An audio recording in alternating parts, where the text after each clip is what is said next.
good?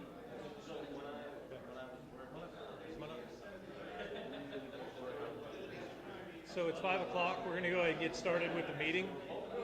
First off, for the people who are attending online or virtual, I want to thank you for taking the time to be here tonight. The cameras will move around the room. What we're going to do tonight is do a we're going to do a type of roundtable event where people at different tables will have questions, and then we're going to move to those tables and try and gather those questions and answers so the folks online will be able to pick up what it is, the conversations that we're having. So I am Scott Worth. I'm the fire chief of the Fort Myers Beach Fire Control District. I have with me tonight from the Iona McGregor Fire Control and Rescue Protection District, Chief Seth Comer. So we appreciate you being here. And also I have Jim Engel. He is with the J. Engel Group, and they are our consultants conducting the study of the feasibility of merging the two districts. So if you want, Chief, I'll let you do a little intro. Sure, I'll just say a quick hello. As Chief Worth mentioned, my name's Seth Comer. I'm the fire chief currently of the Iona McGregor Fire District. We are your neighbors. We work closely together. I've known Scott for many years, have a great deal of respect for him and the Fort Myers Beach organization. So we're very interested in doing this study and taking a good, honest look with the help of the Engel Group at the potential moving forward. I've been with the district, Iona, for 26 years. The last 3 years as the fire chief, and like I said, we've worked closely with the entity, these agencies, for many years, and we're excited to be here. Thank you for inviting us to your forum as part of this, and I've got some of my staff here with me as well, including James Anderson, the chair of our board, and we'll be milling around and available to answer any questions. Thank you. Thank you, Chiefs. My name is Jim Engel. As mentioned, from the J. Engel Group, we were pleased to get the contract to do a feasibility study of the merger of the two fire districts, Fort Myers Beach and Iona McGregor's fire district. We are here tonight on the beach, and tomorrow night, as Chief mentioned, we'll be doing a similar forum over in the Iona district. It's very important to us that we seek feedback, not only from the internal members of each district, but also the communities that they serve. So I would encourage you to talk to us a little bit or ask any questions you might have. We'd like to hear about things like any concerns you might have, some of your priorities of your fire district services, and concerns and positives. Really, this is your chance to ask us. We don't have anything to answer. We can't answer a question as to whether this is a good idea or not, because we simply don't know yet. We're still gathering data. Data is very important to us because our decisions, we want to base them on operational and financial benefits to the two districts in terms of merging or any other shared services that we find along the way. So I appreciate the two chiefs' efforts in putting this together, and more importantly, the help we have here, AV, to get this online, and we hope we hear from some of you out there on the radio. Thank you. So for the folks online, the process will be, whether you're watching it on Beach Talk Radio or on the fire department's YouTube feed, if you have any questions, if you can use the chat box to feed your questions in, either Ed with Beach Talk Radio or Craig, our IT gentleman, will read the questions to us out loud, and we will take the microphone and give the best answers we can. So again, thank you for attending if you're watching online, and appreciate you for being here. Thanks, Ed. Okay. So you guys doing a presentation on the slides? Is there some slides you want to show? Yeah, I think we should run through them whenever you think is a good time. So you want to go first, or you want me to introduce you? You want this mic?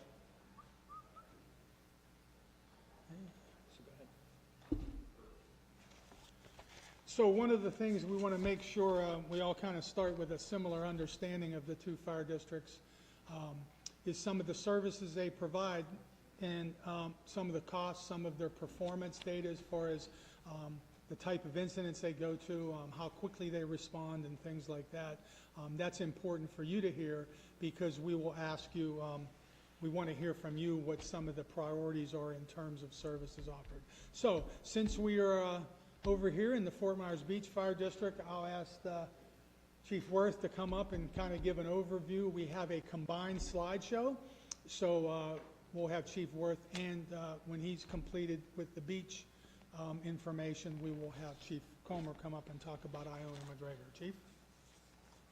Yes, thank you. So Fort Myers Beach Fire District has 64 budgeted positions. We have approximately 48 responders that cover the district over 3 shifts, and right now we're doing that out of 2 fire stations. The third one is a rebuild from Hurricane Ian, and it is under. So the fire district provides, we'll call core services for both us and Iona, our fire and EMS response, and that EMS level is advanced life support. Fort Myers Beach, if people don't know, was the very first ambulance service in Lee County, even before Lee County ran ambulances. So we still transport our patients to the hospital, and our community specifically enjoys that service. And it also having firefighters on our ambulances, it does allow us as an island district to be able to put a few more people on a fire when it does happen. So it serves a few purposes in having those ambulances. On top of that, we provide surface water rescue, so we have swimmers. Our firefighters are trained to do surface water swimming, and I'll let Iona talk about their marine services, which are much more in depth. But hopefully there'll be some conversations here tonight for people who don't understand how our system works. Even though we're 2 separate fire departments, we work under what's called automatic aid. So within the county, and this is really all the fire departments in the county, mutual aid is a system that means when a fire department has a call and it's in their district and they're the truck that goes, even if the neighboring district might have one closer. Automatic aid takes it to the next level, and it says, we want to get to the customer whatever line of the border they're on. So automatic allows the county to pick the closest qualified unit, and it sends it. So we work a lot in Iona's area. Iona comes a lot in our area. So we do work together, and we train together, and we have a lot of similarities. At the same time, part of this study is going to be looking at some of the differences we have, and that's primarily going to be in the specialty services that we provide. So for Fort Myers Beach, we have 3 stations, 2 on the island and 1 on the mainland. If you're not aware of where Fort Myers Beach stops and Iona starts, it's pretty much Pine Ridge Road at San Carlos Boulevard. That's pretty much the geographical boundary between us, but like I said, operationally, that boundary is blurred, and that's a good thing for the customers. So if you want, Chief Brian. I think we're going to, for my benefit, go to the beginning of the Iona McGregor slide, so we'll give just a second for that. I don't think I could be as extemporaneous as you, Scott. We'll give a minute for that. And you're showing the slides on the screen? Is that too, right? I don't have my own set, but we're shooting it from the camera. Okay, so I'll walk through the slides that way, yeah, absolutely.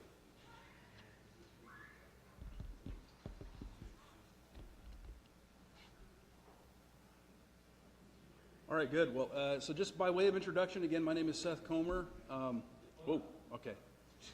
I can't talk that fast. I can't talk that fast. But you knew your name, so that was good. Yeah. That was good. That good? Okay, thank you. So we are an independent special fire district, just like Fort Myers Beach. Our district was established by referendum in 1965. We're about 39 square miles. So if we go to the next slide, we'll depict our service area. And if you remember the depiction of the beach, you'll see how our district borders right up next to Fort Myers Beach. So we have, again, 39 plus square miles. We have 5 stations. Go back, thank you. So stations 71 through 75, you see them depicted there, color-coded. How we would refer to them as our first due areas. and that means what we would generally expect the response area to be for those units. With that being said, we do have what we call automatic aid. The county went to that some years ago, meaning the closest unit to your call for service is what gets dispatched. So that's a rough first due area there. But we also have, sorry guys, the population depicted by zone. And what we find is that our call volume, our requests for service, correlate pretty well to what we see with the population in each zone, meaning our busiest zones are our most heavily populated zones. So we have a total population of over 62,000 district-wide, okay? Some of the services that we provide, of course, the fire, emergency medical service, hazmat, the state-funded regional hazmat team is ran by the city of Fort Myers Fire Department. Scott's very familiar with that from his years of service there. So we participate in that team effort, that team response. We have certified hazmat technicians that supplement that state-funded team. We train with them, we deploy with them. Rescue services, which is kind of an umbrella that we would include our technical rescue services, high-angle rope rescue, confined space, trench rescue, things of that sort. These pictures depict our marine service. We have a very robust marine response. We have a boat. We're one of only 2 dive teams currently in the county, us and the city of Cape Coral. So we do respond countywide. If we are called to dive, shore-based, boat-based, we will respond to those calls. Okay, so we can move forward. This is our current staffing configuration, our organizational structure. Not far different from the beach. We have a 5-member elected board of commission, and I report directly to them, and the district is further broken down beyond that after the fire chief. We have 99 authorized personnel. Okay. Further depiction of some of the specialty services that we provide at Iona McGregor under that rescue services umbrella. Aside from the hazmat, we have confined space, rope rescue, trench, high-angle rope rescue, those types of things. If you look at the unit at the bottom right, that's what we call our squad. That's located out of Station 73 on Winkler Road. It's a specialized unit, more compartment space. That's where we keep a lot of the equipment for the those rescue services that we offer. Okay.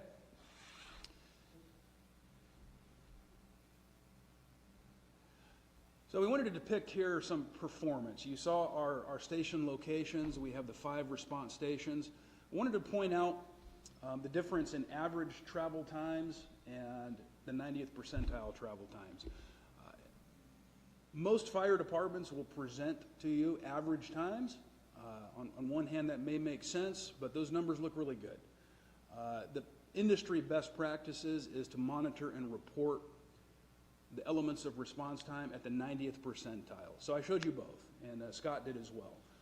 Across our entire district, regardless of call type, we're about at a 5.5 minute average for travel time, just the travel time, how long it takes to get from point A to point B. And at the 90th percentile, we're about 8.4 minutes. So what that means is at the 90th percentile, 90% of the time we're faster than that, but that's the metric that we monitor. And with our 5 stations, we ran over 12,000 calls, 11,000 plus were in our district. And because of the automatic and mutual aid, we responded to 1,357 outside of Iona's district. And a quick snapshot of our budget. Good. We carried over, this is for this fiscal year, 2025, $14 million, that fund balance carryover. We might refer to it as reserves. Revenues this year were $26 million, $26.3 million. We need to combine those 2 numbers to report total revenue sources at $41.1 million. Our operating budget this year is just over $31 million. So we have a lot of capital we're replacing this year. We try to budget to build our reserves so we don't go into debt when we need to purchase an engine. So we're replacing some apparatus this year, as well as wrapping up the reconstruction of 2 of our stations that were flooded during Hurricane Ian. So we're projecting an ending fund balance of just over $10 million. We will do better than that because insurance is covering, treating us pretty well for the remodel of the 2 fire stations. So that's what we had to budget, but we do anticipate doing better than that. So that's what we have. Thank you. We'll be here to answer any questions.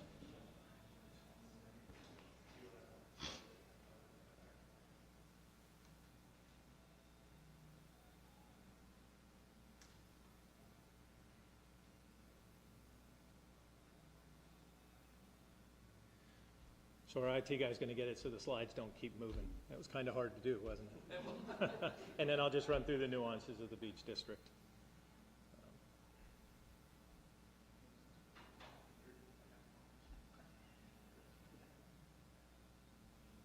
We do have a question if you want to take it now. Sure. The question is, how are response times affected by the traffic? Well, the thing with the traffic is that we had traffic before Hurricane Ian. So, while we don't have as many seasonal visitors here, we have a heck of a lot more construction vehicles out there. So the traffic is something that we're used to. What I will say is that the construction with the bridge and the roundabout that's going on right now, that presents some challenges, which we knew it would. But as far as getting up and down the boulevard, that middle lane, while it's a turn lane, it's our emergency lane as well. So our folks know, and those response times are built into our placement of stations. Good question. Craig, are you ready? Yep. All right. Could you jump ahead one?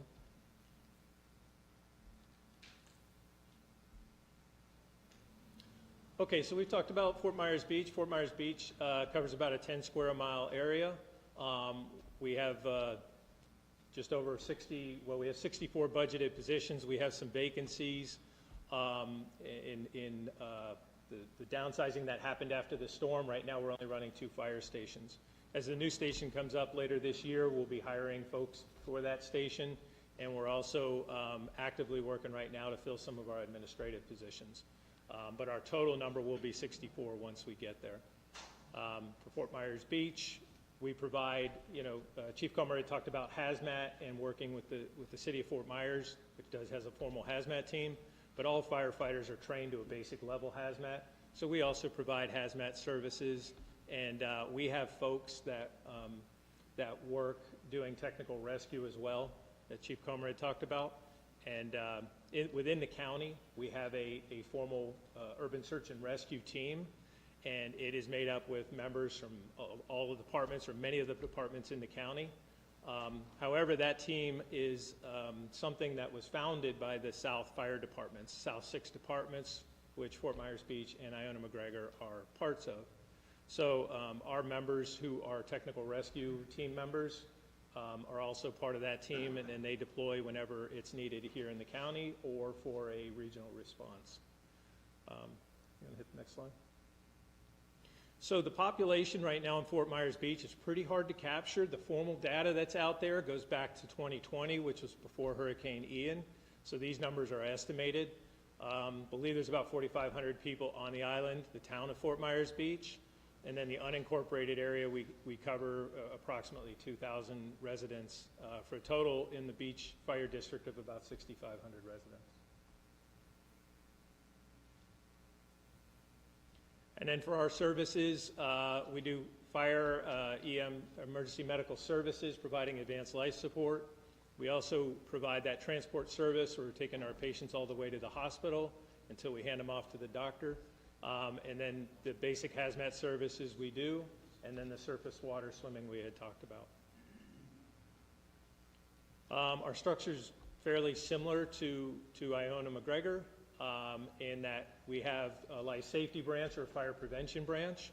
So within the fire service, any fire-related codes for building construction, we do that plan review in conjunction in partnership with the town of Fort Myers Beach for the island community, and then we coordinate with Lee County permitting on anything commercial in the unincorporated areas. We have our operations folks, which has chief of operations, a training chief, and then we have 3 shifts where we have a shift leader for each shift, a company officer at each station, and then folks that drive the trucks and fight the fires. And then in our administrative staff, we also have support those operations by having folks that take care of facilities, take care of IT, and the fleet we kind of handle amongst all of ourselves. So. Again, talking about response times, very similar to Iona McGregor. Our average travel time for 2024 was 4.9 minutes. And then that 90th percentile that Chief Comer talked about, we're at 7 3/4 minutes, 7.75 minutes. Our responses in the district dropped off by about 60% after Hurricane Ian, and they have recovered some. We're up at, for 2024, we had 2,281 responses, and another 468 were out of our district, either to Bonita or Iona McGregor, or could have been a little further out. And then for our budget, our ad valorem and our revenues are $14,387,000. Our balance, our carryover is $22.8 million. And in that number, we have not only the fire station project underway, but we also have another capital project, which will be an administrative building and a small training center. And that also includes any monies that we save up for vehicles and equipment and whatnot. Our total revenues with those two numbers combined are at $37 million. Our expenditures for the 2024 year are budgeted at $17.1 million and leaving reserve funds of $20 million at the end of this year. And that's kind of a little bit of each of the districts. So what we'll do now is move around the room. We got one more question. Okay, so the question that was asked through Beach Talk Radio is, what is the current ISO rating, and will a merger help the ISO rating?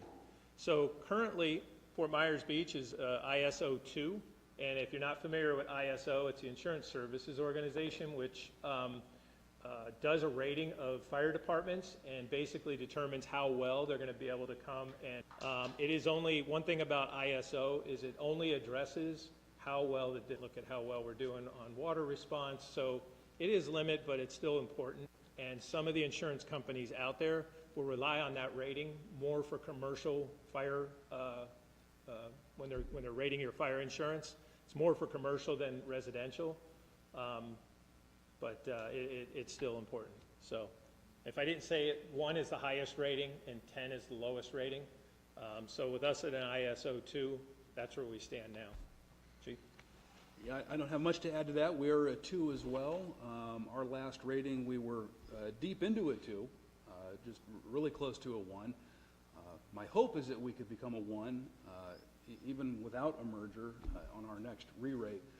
But I have the same question, and I think that was kind of brought out in the scope of work, Jim, as one of the things that would kind of be looked at.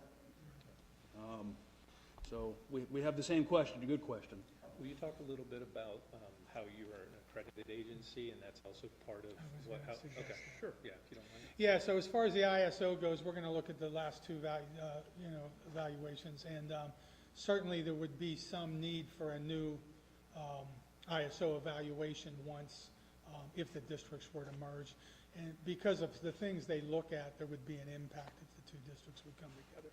Something Chief just mentioned, but I was going to ask Chief Comer too. There's another measurement of fire service, and that's the international accreditation. And that, unlike ISO, does look at all of your operations, finance, training, capital improvements, human resource, the list goes on. Chief Comer will talk about Iona and their process to get that. Sure. So the Commission on Fire Accreditation International, the CFAI, that is the only accrediting agency for fire service agencies in the world.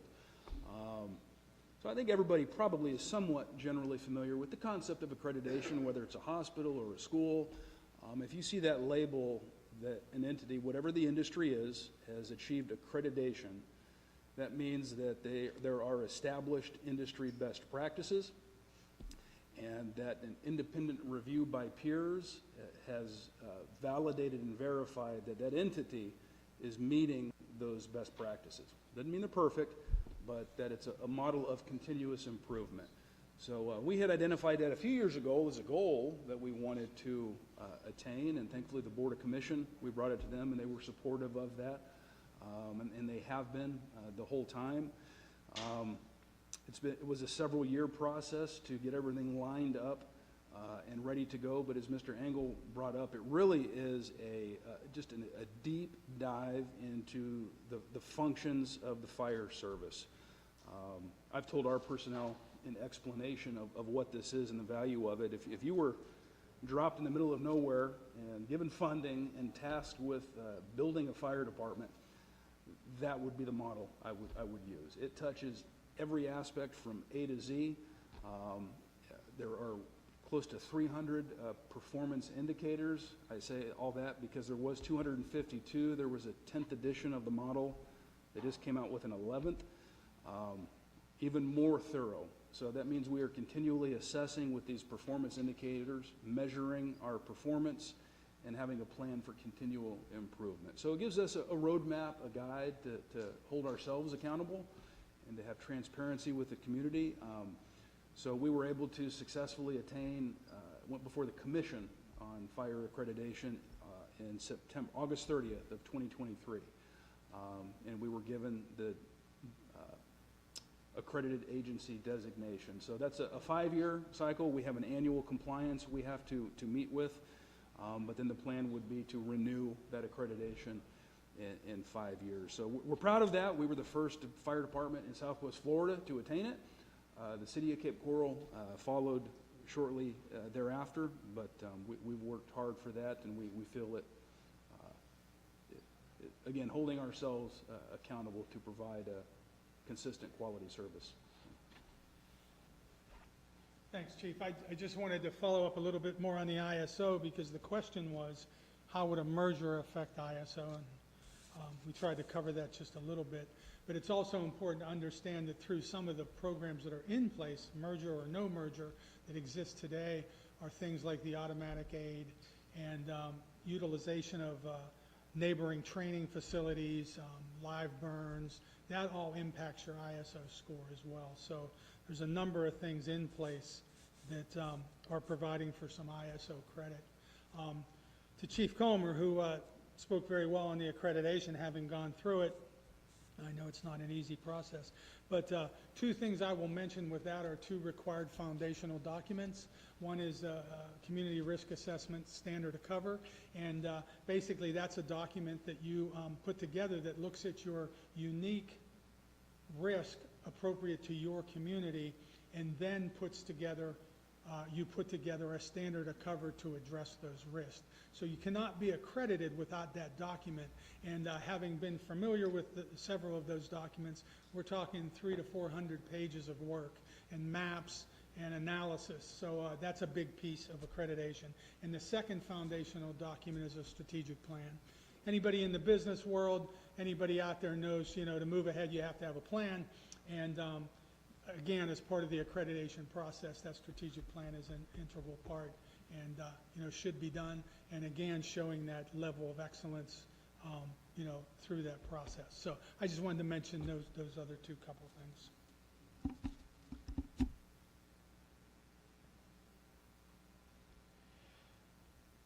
So I had one comment that was forwarded to me from Ed Beach Talk Radio from Mr. Steyer, and I'm just going to read an excerpt from this, and then I'll try and give some feedback.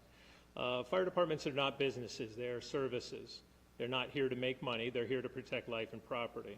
If they consolidate to save money, that means lesser numbers of fire trucks and ambulances and longer response times. One thing I do want to put out there, and appreciate a comment like that, because that's a perspective that we want people to understand.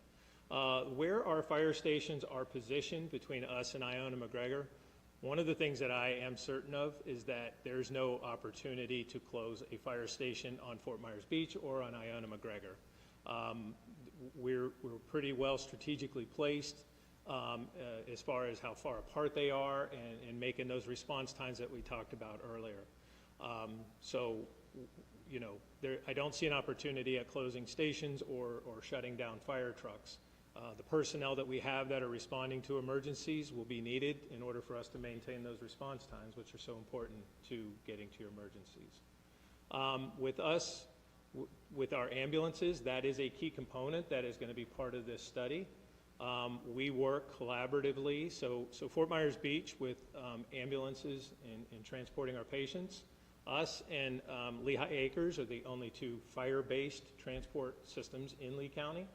Every other fire district or the cities are all covered by Lee County EMS. With that being said, our license that we have for that transport service is in conjunction with Lee County. So if this shows to be feasible, either operationally or fiscally, one of the big questions that'll have to be answered before, you know, I'm in front of my board suggesting this and they're suggesting it to the community is that that transport service can remain as part of a merged district. I believe it is important to the beach community to retain that service, and that is definitely a key component of what we're doing in this study. So I hope for Mr. Steyer and anybody else that might answer the question. So. Jim, I have a question for you. When is the merger going to be done? How much is it going to cost taxpayers? And just between us, which way are you leaning? Well, right now, I'm looking straight ahead. I'm not leading anywhere. Those are good questions, and you know, we're not unexpectedly get them. And the answers, of course, are I don't have any of those answers. We take a very broad approach. You mentioned the discussion about performance, and the gentleman who had emailed talked about cutting costs. You know, as we said, operationally and financially beneficial, and really it starts with that performance. So where we're at now is, and I'm glad you said that question, that we can kind of give you an update, is for the last several months, working with both districts and their staffs, we've collected a lot of data, again, coverage, performance, and what we will do with that is put it together, and we will model that with the financial data as to where you are today, and we usually project out what that might look like 5 years from now as the service is today. And then we will develop an organization that might be an option and see where that would be in a number of years down the road, 5 years, to model that. And that'll start to give us a picture of what might create that feasibility. But the performance-based stuff, where it, again, as Chief mentioned, the layout of your stations and that are pretty well where, you know, there are places out there that could be a fire station within, you know, a couple blocks of each other, and that's certainly not the case. Not the case here. So you had kind of a three-pronged question. How much will it cost? Again, that would come in the final analysis under the finance section. And when will it be done? That's a good question too. Right now, our timeline had, since we started, had been looking probably for a draft plan around maybe end of June, early July. And we feel like right now we're still pretty well on track for that time frame. That might be not the final report, but at least a draft of about 95% for the boards to look at and the fire department staff to look at and review. Can I have a thought on the timing, Jim, too? Go ahead. On the timeline outside of the study. Yeah, sure. So there's a lot of things that need to happen with the timing. We get this question at my agency all the time. There's the completion of the consultant report and their presentation to the boards, and then I think Chief Worth mentioned before too, you know, getting both boards to make a decision, the same decision, determining how we move forward. If we got through all of that, whatever decision was made, if there was any to move forward, would need to go to the voters by referendum. That would be a key component. We wouldn't want to pay taxpayer money to have a special referendum, so that wouldn't be earliest opportunity until November of 2026. And we would want to make sure we had some control in the writing of that legislation. You know, the real work would start if the taxpayers of both districts by majority said, yes, we want to do this. So we would want to make sure we had something built in, at least a year, if not more, to then start the real work of implementing all those changes and getting prepared for a merger. So a lot would have to happen before. I don't want to monopolize all the questions. If anybody in the audience has a question. But Jim, I do have one more for you. I mean, Sure. You didn't want to monopolize it, but you're going to. in your experience with doing this, what is the percentage of taxpayer dollars that you need to save in order for you to recommend to the state legislature that they should put this to a referendum and merge fire districts? Yeah, again, a question it could be different. A lot of times mergers make sense, not just from money. In fact, very often there's no savings in money. But the operational efficiencies and effectiveness, places that don't have automatic aid, don't cross district boundaries. So, there could be other advantages. To answer your question right now is, we will, I always look at it as kind of a continuum. Here's where you are today, and we do nothing. We finish the report and say, look, things are pretty square. There doesn't seem to be a whole lot of outcry. We find no compelling reason to do anything. However, over here is the dissolution of both districts and the creation of a new district. That's the other side. There's a whole lot of stuff in between. Shared resources, shared stuff, and that can all be looked at in the report. So there really is no benchmark that says, hey, we got to save 10% or we got to save 25%. It may have things to do with operations and that may not save any money. I have my, people with me here. One of them does work with a national firm that they do a lot of these, and a lot of time there's just not a lot of money spent. But there is a lot of operational efficiencies in staffing and purchasing and maintenance and communications and things like that. So that's kind of what will come out, and then as Chief Comer mentioned, that will come to the boards, and ultimately it will be their decision as to which they see.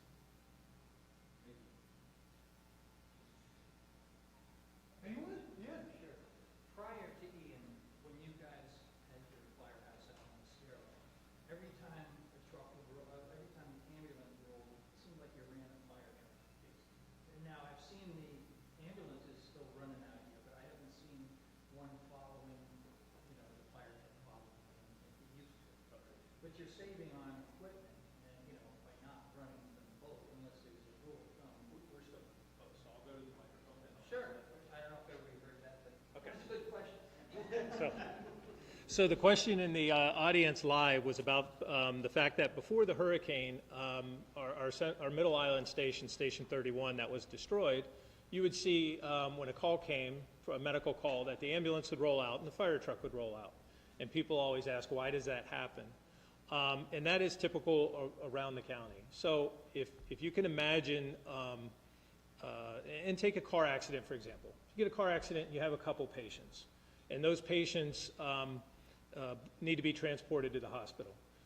Those types of calls, and even regular medical calls, require a lot of physical resources, a lot of human resources early on. If you go to any job, in a storage warehouse or wherever you might go, 50 pounds is considered heavy lifting. 80 pounds is considered extremely heavy lifting. Well, most patients weigh more than 80 pounds. So a lot of these calls are physically taxing for our folks, and it takes multiple people to get a patient stabilized and get a patient loaded. Take a car accident, for example, and you can have multiple patients, and when time is of the essence, you might have to have all those patients being dealt with at the same time. We're still doing that today, but because we don't have Station 1, our ambulance is stationed at the South Station by Santini Plaza behind CVS. The ambulance comes out of there, and the fire truck can come out of there as well, or it can come from our mainland station.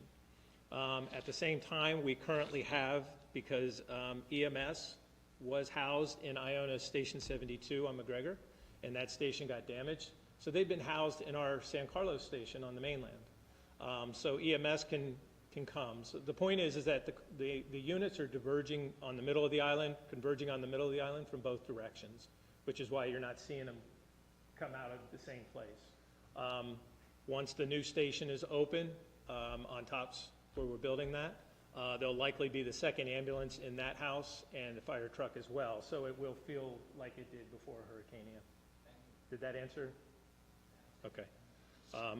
But if you will, to go back to why an ambulance and a fire truck, the fire truck can do all the medical care that the ambulances can do.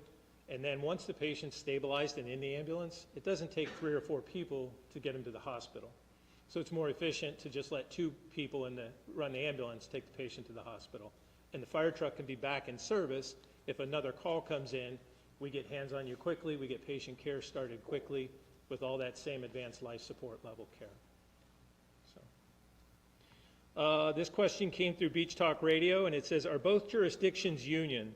If so, will there be support or resistance to a merger from each local? Both districts are union. We're under the same union, and that's Local 1826. In this process, the union leadership has been involved in the on-site visits this week, and the union is an integral part because they support most of the responders that run these emergencies, and we work with them all the time. So to answer that question, as far as support or resistance, I believe they are like we are, is that they're in a wait-and-see pattern. And okay, Jim's shaking his head yes, and he had the conversations. Specifically, I am not there on these one-on-ones.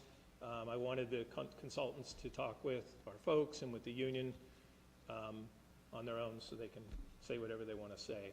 But as far as the unions, and our conversations with them is that they're basically in a wait-and-see on what comes from the study. Okay? Anything else? Come on, throw me a question. Anybody else in the audience? First of all, there's some fire commissioners here, so I don't know who's a commissioner, who's a visitor, or who came for the free parking. So if you have any questions, just raise your hand, and we'd certainly love to hear your input or concerns. And I will say that for everybody in the audience who's here, if you did valet, we have stickers and we validate your valet, so please get a sticker for your tag before you go. Any questions from the audience? I have one. Sure. I saw all your numbers as far as revenue. Yeah. Aside from taxpayer money and I assume permit fees, what else comprises that? For each district, do you bill insurance? Do you seek grants? So for us transporting, we do bill insurance. The billing that we do for our transport services does not completely cover the cost. It's just an offset to the cost of that service. And then we also have permitting fees, plant fees, and inspection fees. Do you pursue any grant money? We do pursue grant money, and specifically after Ian. A lot of times the grants are based on your ability to fund your own projects, and we were fortunate. But since Ian, we have qualified for an AFG grant, which provided us some incident management training for our district. And also the state is partnering with us on that fire station, and that's a $9 million grant. So, yeah. Chief, for the audience, what's AFG? Oh, Assistance to Firefighter Grant, that's at the federal level, and fire departments apply for equipment and training and different things that they need each year, and that money is distributed out accordingly, and they have different priorities each year on those grants. So Thank for you. us, it's the same as far as funding for the most part. We Chief. offer Just so the Yes. people online can hear us. similar for the funding, with the exception of the transport. We do advanced life support, non-transport. So we don't have an opportunity for billing in that regard. So we are funded solely with the ad valorem taxes, which, as you know, that's based on property values. So that's kind of the ebb and flow of that that we have to account for. And impact fees, which our district is mostly built out, so we have minimal impact fees that come in, and permitting fees through the prevention division. And always looking for opportunities for grants. We have not been very successful in that for the reasons Chief Worth mentioned. Not really being able to show that we couldn't afford it. So we have, even with professional grant writers on retainer, as we've pursued certain things, we've been denied. Yes, sir. Specifically for Fort Myers Beach, do you keep any metrics or do you have a sense, if you don't have the data, of how many of your responses are for residents of the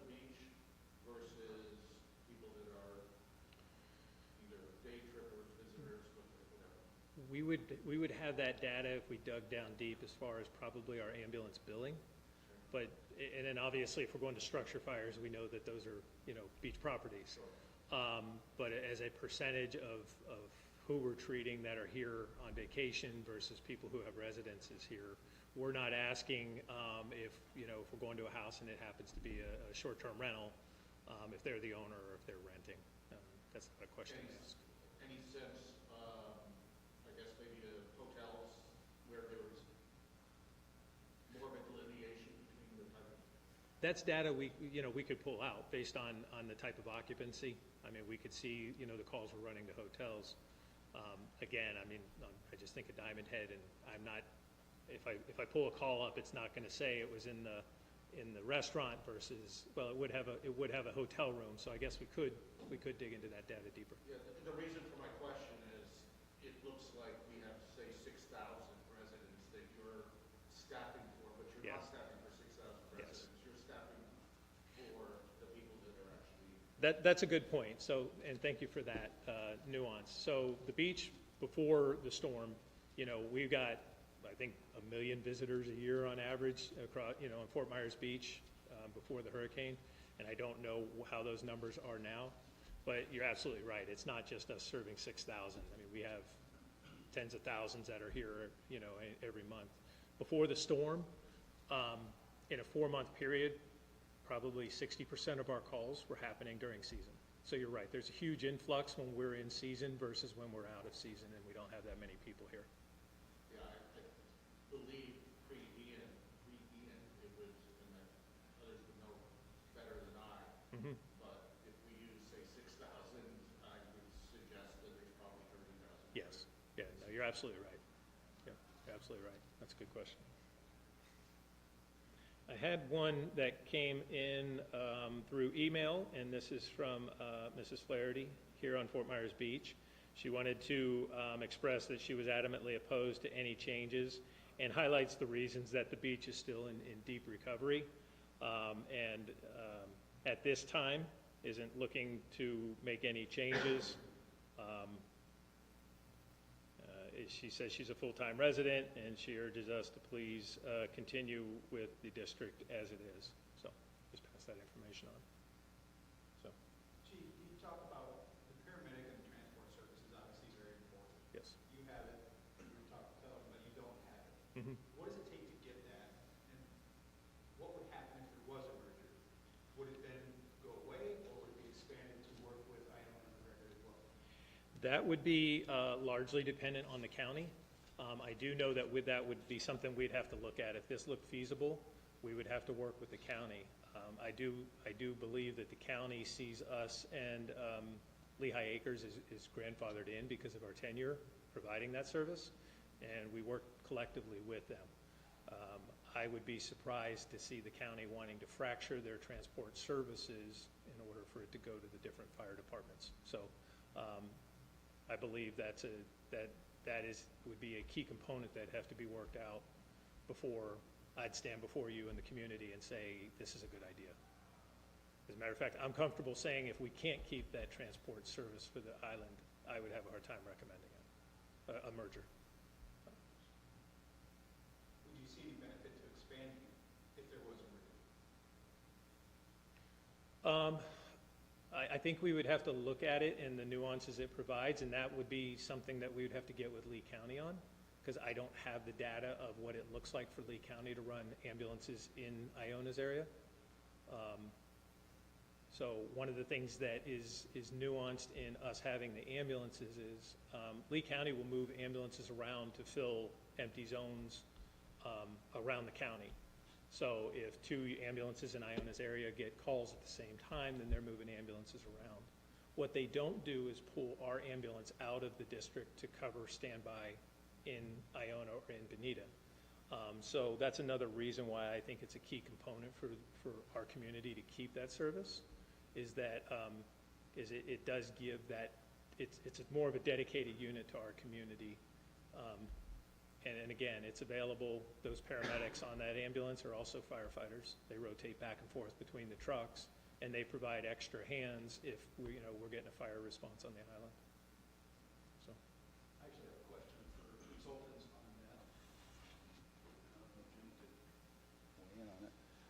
So that has been one of the big questions on the CON, and if the beach would be able to maintain their CON to transport. Is that something that, I mean, every 2 years we go for the renewal for our CON to the county, they approve it at that time. It's never been an issue. Are you able to, as part of the assessment, get any sense of if the county would approve just what Chief Worth is? Yeah, good question, Chief. And on Friday, before we leave town, we're meeting with Lee County, some public safety leadership. EMS is one of them. And, you know, we'll pose the question. I'm not sure how much they would be able to answer the question yet. But that is certainly something we recognize as an important difference. And we will include something in our document as much as we can get. Some of that might come back to the local level folks talking to them as well. But we've certainly recognized that that's you know, knowing the beach's history, you know, in Lehigh's, and then knowing, you know, the rest of the county first response agencies. Did you have anything come through? Craig? Okay, so what we'll do at this time, everybody's kind of gathered around the edge of the room. What I'd like to do is kind of have each of the tables and just be available for your conversations. Commissioner Bennett can come up. Commissioner Anderson, I just want to highlight them. They're the chairs. Commissioner Anderson is the chair of Iona's board. Commissioner Bennett is the chair of the beach board. And for the consultants around the room, they all have the J-angle shirt on. So if you guys could introduce yourselves. Yeah, Adam Boyer of the Jangle Group. Okay. Chad Good. Frank Blackley. And then Jim England. So we just want to kind of be here to answer your questions. If you want to grab some food or a drink and gather around and hear some conversations, and if any questions pop up, these folks will let us know, and we'll turn the microphone on and ask your question for you, and then answer it for you, and that way we can include the people who are watching online. So for those of you that are here in person, I know what it takes to get back and forth across this island this time of day, so we do appreciate you being here. That's a good point. I wanted to thank everyone because I don't know when you might want to leave, because I lived in Lee County from '88 to '96, and I come out to the beach a few times, and I was shocked when I came in Daniels Road and saw the amount of traffic in Lee County this time. But in case you do bail out, thank you for coming. Just a thing, we also have a couple of signboards up here, thank you Fort Myers Beach, that talk a little bit about some of the district services. And if you do have some concerns you're thinking about, there's some yellow paper over there. You could just community concerns. If you see benefits to a merger, we'd just like to capture some of that in addition to what we've captured online. So feel free, if you did want to take a look at those and fill out something, that would be appreciated as well. And we're here to answer the questions, as Chief said. And one other thing I'll do is, if we want, is introduce some of our team members in case you have specific questions. Introduce Chief Wisdom. I'm John Wisdom. I'm the Division Chief of Training and Special Operations for Iona McGregor Fire. And also, he's being modest because he's also taken on the lead role of championing the USAR team, the regional USAR team. So we are the Region 6 team, which means we cover 10 counties in the region, give or take. Basically, Region 6 almost goes to the East Coast if you're looking at Okeechobee County. We do Highlands County, Glades, Henry, and then, of course, the coastal counties, Charlotte, Lee, Collier, all the way almost to Sarasota. Okay, so that's Region 6. They also deployed to North Florida and in the middle of the state. We had the hurricanes this year. They were on call for us here in the county, and once we got a counting of how our districts were, especially the island districts, and we realized we didn't need search and rescue operations here in the county, they quickly were deployed to other parts of the state and worked for a couple weeks. Yeah, I think we're out the door just shy of a month. So if you have any technical rescue questions at high angle, people don't, what's high angle? That's when people rappel off the side of the building on the ropes, or they're setting up pulley systems if we need to hoist somebody out of a hole or a confined space. All that technical rescue equipment is on the truck that the chief had talked about over on Winkler Road in Summerlin. So you have that. And then we also have from both districts, we have Jennifer Campbell and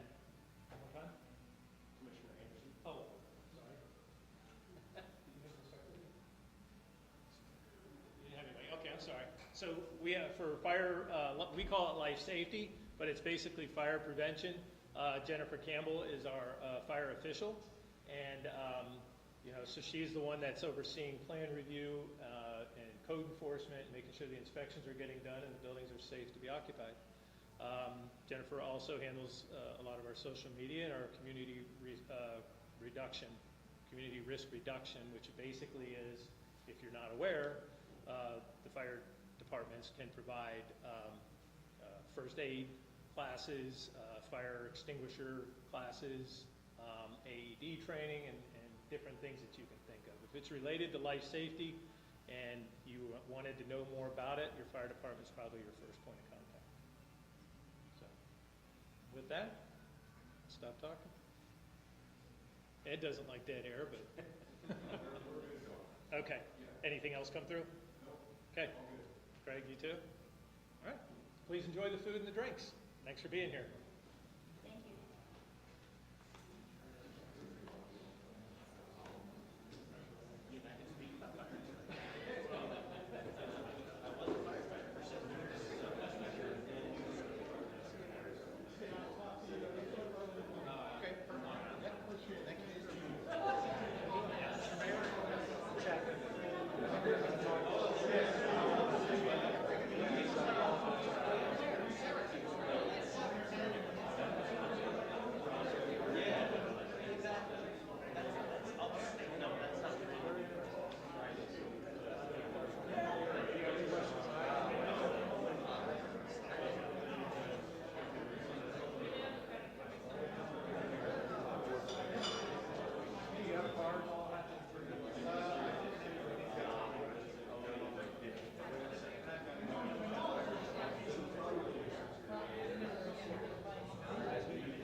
For those of you still watching on YouTube, feel free to post any questions in the chat section of the live feed or visit www.menti.com and use code 7361-5030 to join a Q&A message board to post your questions there, and I will get the chiefs to answer them.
right, so we just had a question from somebody in the audience, and they were asking for the fire department what percentage of our calls are fire and which percentage of our calls are EMS.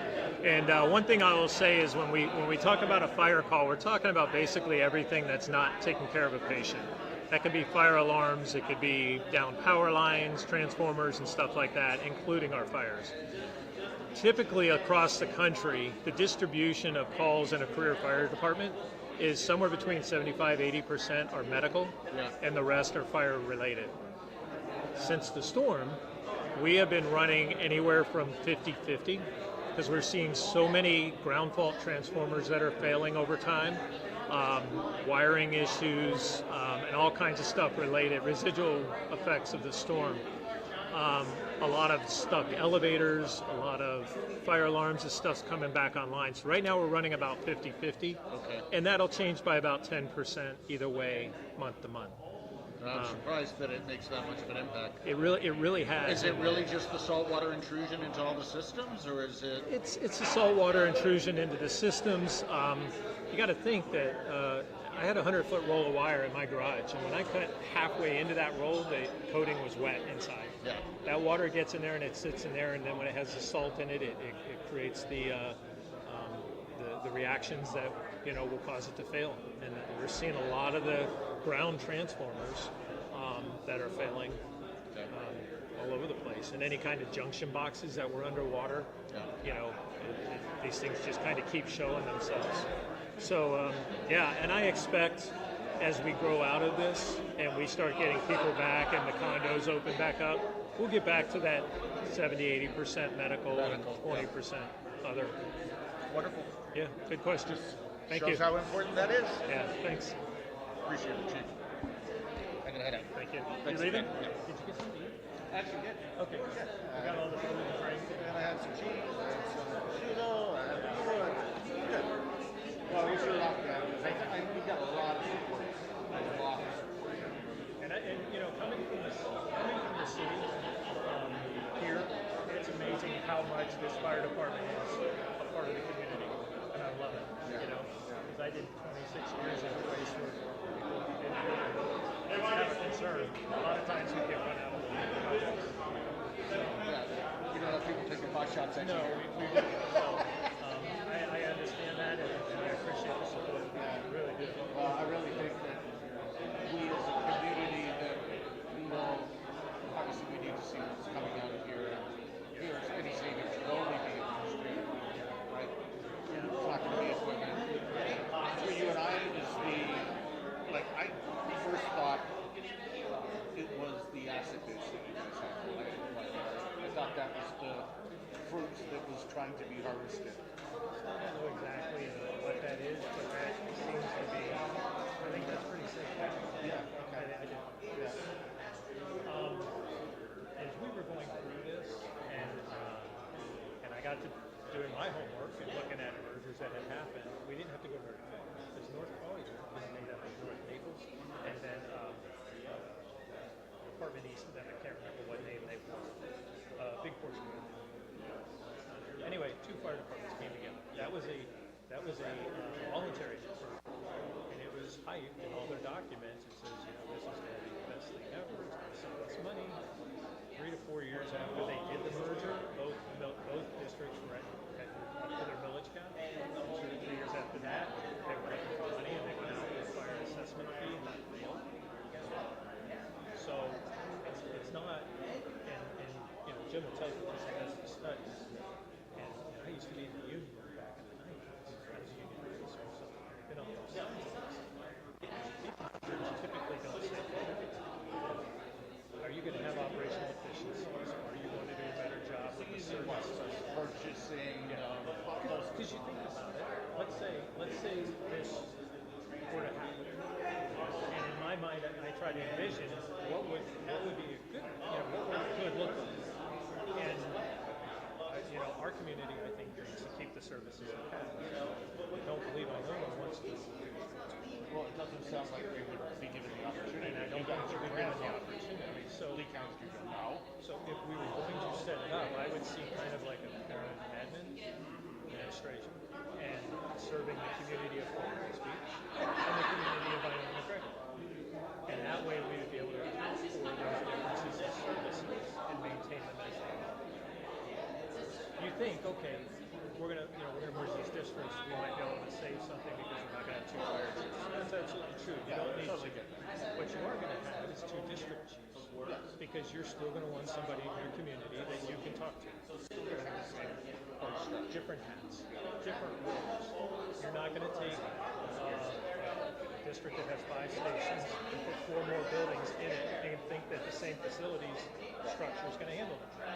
So, and same with IT and same with communications and training and everything else. You don't eliminate people. What you get Overtime, you can do attrition, things like that. But right. Yeah, but you still have the workload that comes with it. So even though through attrition you can change the numbers, you still typically end up refilling the backfill of those positions. What you do here is that each of the folks in the district don't wear so many hats. So they can each be more specialized. Right. You know? Yeah. I mean, I'm designing fire trucks, I'm building fire stations, I'm trying to do an annual report, I got a standard to cover my long-term vision and goals. So I'm trying to do a chief job, but I'm also wearing the hats of doing some logistics. I have a construction background as a contractor, so I'm doing the station. Yeah, sure. In my free time. You know, if I could give you some feedback though on the presentations and that employee headcount per population served, wildly misleading and easily misunderstood. Thank You're you for talking bringing that about up. like you're talking about what was it, 99 personnel covering 60,000. Yeah. You've got what was it, 64 covering 6,000. That's you're right. why I was like, you guys are covering a lot more than just Than the 6,000 full-time residents. residents in season. Once And I appreciate you bringing that up. yeah, it's got to, because put stuff up like that without some sort of qualifier, people will just do that ratio and go, you guys are not even close to as efficient as these other guys. And it's just not fair. And then I think the other thing that you should really, really focus in is the differentiation of everything that you know about that is that would be devastating if we were to lose that. I agree. You'll get an ambulance. Oh, I know. But it's a different level of care, if you will. The people that run the Lee County ambulances, they run a lot of calls. Yeah, they do. Although I will say this, because my parents are living in Estero, I just put them in assisted living this summer. My father has fallen 5 times, I think. They have been exceptional. Good. They really have. Response time has been very good, and other than a desire to transport them back to they want to take them to the emergency, when in reality, he had too much to drink and he fell over and he needs to get thrown back to I hate to put it this way. It's unfortunate, but and you know it's funny because one of the things in my mind for future service, but also for the career firefighters, we have paramedics. You know, we have all the advanced life support skills that we need. When you call 911, if you've had to call, have you been frustrated by how long you're on the phone with them? Actually, usually it's been my mom or the people in the facility that call because I'm not. Although I've said they'll call first few times they call me and I'm like, call 911. Just go, like I'm not calling. I'm not the geography. You call. You will spend on when you get on the phone with 911, they're going to ask you a whole bunch of questions. Oh yeah, they're trying to assess They're what they should be. triaging real time. Yeah. And so our system in Lee County is very advanced. So we have different levels when we get the call. Echo level being the highest. Okay. Delta, Charlie, Bravo, Alpha, and Omega being the lowest level.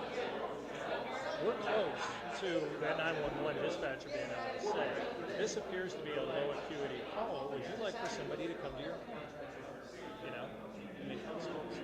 Now, our only option when you call 911 and we come and we care you is either you don't need any more help or you need some more help. And our only option to offer you is a hospital and an ambulance. Absolutely. And Very expensive. when I have made the call, for the earlier ones, when I made the call, I'm like, I need a lift assist.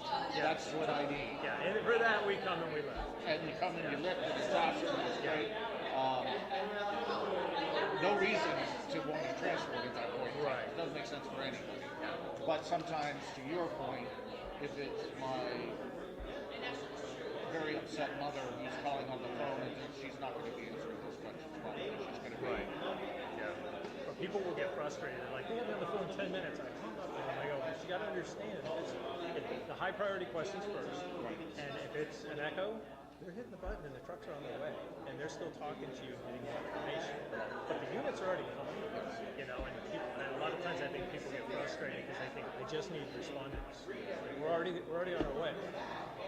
Nobody wants the FAQ, they just want to... Yeah. But I say that because I believe between technology and what's happening at the dispatch that we're very close to being a solution to the nation's healthcare costs. If I can, so if that dispatcher says, would you rather be treated at home and you know, and then they get transferred over to somebody who schedules them, and a nurse practitioner or PA shows up with an EMT, and we have some mobile imaging, and we can, you know, and that's happening to some degree now. I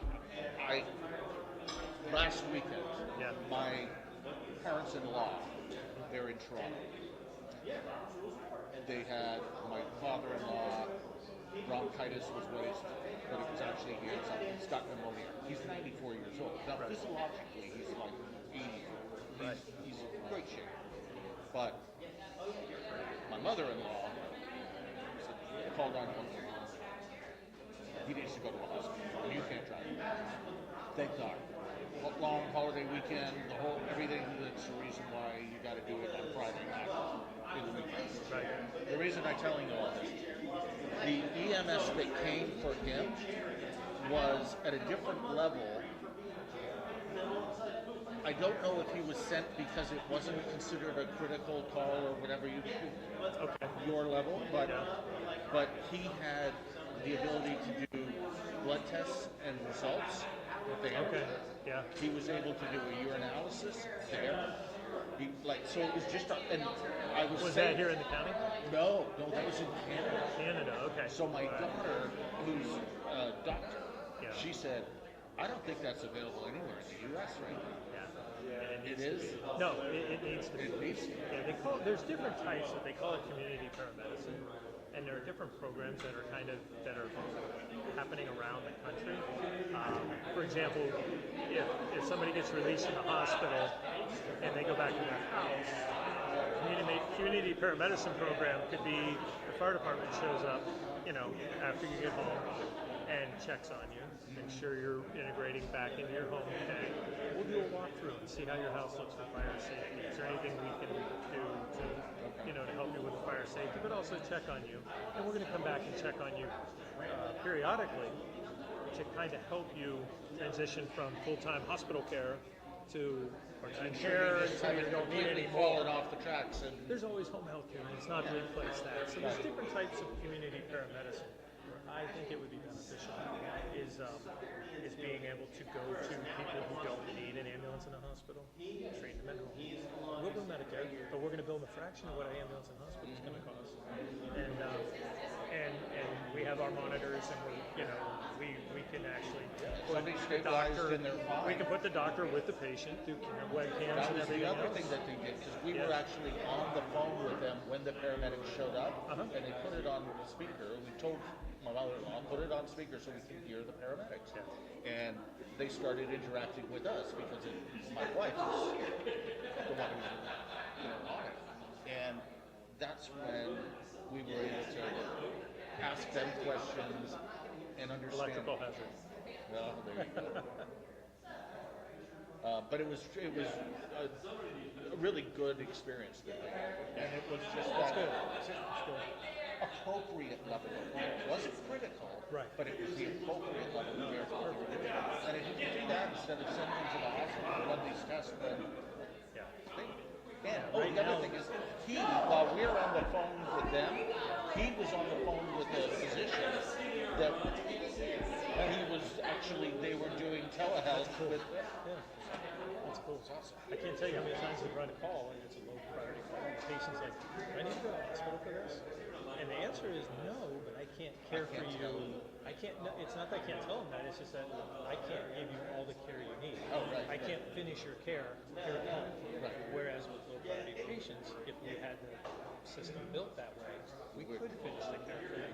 Now, we're going to consult with the doctor and we're going to say, here's everything we're finding, but we're basically the hands and the eyes and ears for the doctor. Exactly. We put the doctor in front of the patient and you know, the doctor makes an evaluation, makes the final determination, and we finish up the call. If they need meds, a car comes along an hour later with the prescription. And it's a done deal. Exactly what A lot more happened. efficient, you know? Exactly what happened last week. And it's, I don't think I they look can forward to prescribe that. the drugs, but they would be able to if they were working in conjunction with physicians. So I look forward to that someday. I didn't know any of this stuff. It's really interesting. Good talking to you. Thanks for being here.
show, but we're both pretty efficient districts. We don't have people sitting around doing nothing, so we really don't know what's going to come out of it, but this will at least let us know for sure.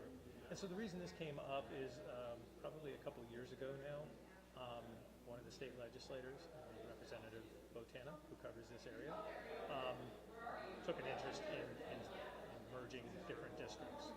And in the process of merging districts and state statute, one of the first steps is to do a study to make sure it's feasible and it's the right thing for the community.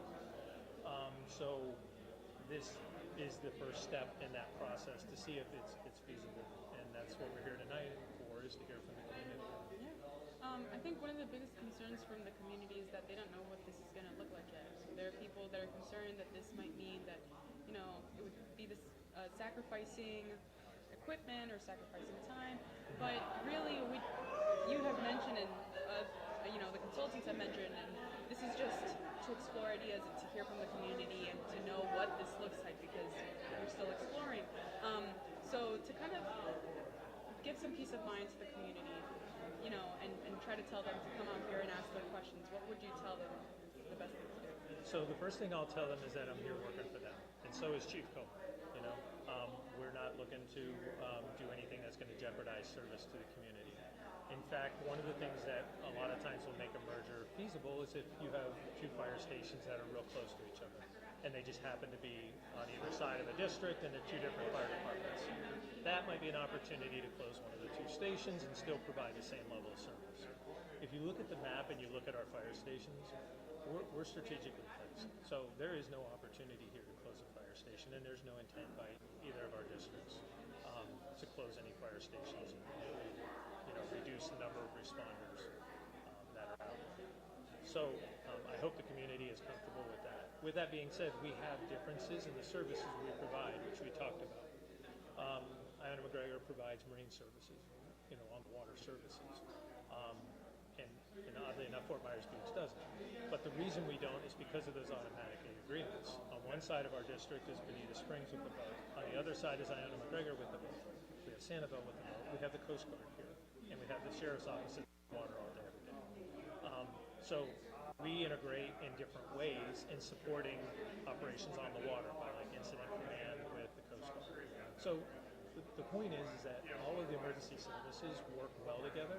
And through automatic aid agreements, we, to a large degree, operate as if we're one department, but we still maintain these different services. So we would have to be able to account for those nuances before either of us would be able to sit in front of our communities and say, we recommend this.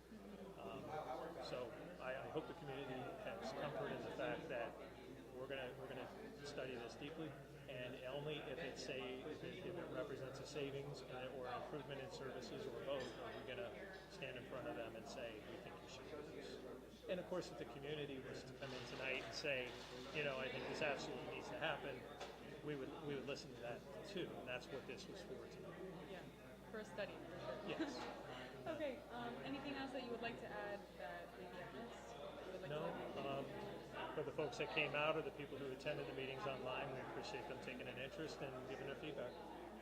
All right. Great, thank you so much. Thank you. All right, good to see you. Nice to see you again. Now you can eat. Yes. How's the prosciutto? I haven't tried it yet. Oh, you haven't tried I've tried the ham. I will try that. Good. Thanks for being here.